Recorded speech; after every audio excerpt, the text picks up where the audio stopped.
Oh my goodness, he's on the floor.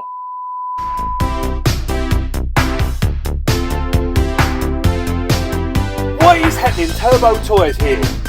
But you can call me Turbo, and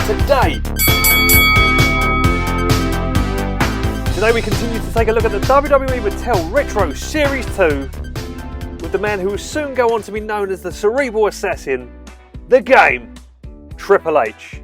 Not only a great character in the Attitude Era with his faction Degeneration X, but a man that will go on to revolutionise the sport of professional wrestling and take it to new heights.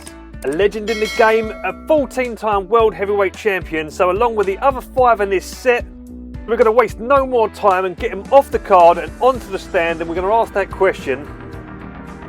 Are you ready?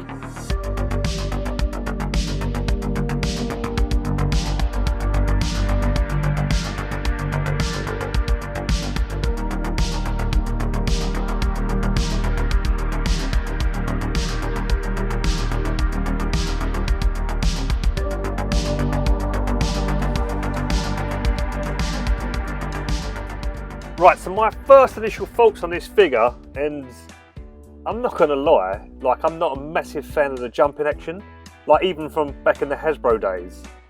But I can't pick a single thing wrong about this figure. I mean, sure, I wish there was another action pose, but let's break this one down. So the head scan again is fine. It's what you'd expect from a Triple H figure of this era. It's cartoony, but a perfect Triple H expression. And the hair sculpt works for this figure. Like, I don't know what you'd change on this one. Right, and moving on to the upper body, the mould seems fine.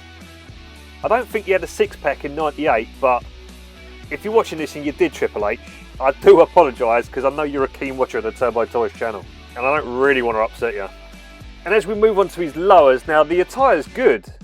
All the Triple H logos are present, except for the ones on the knee pads. Now, I don't think this is a big deal, but this figure is so close to being a perfect representation.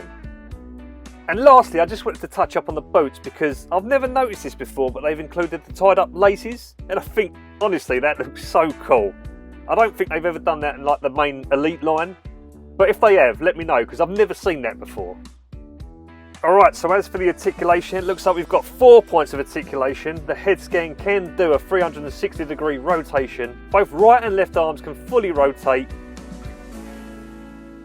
As for the waist, because of the figure's action, he can only go up and down. It's worth noting that the boots are made of that softer rubber again.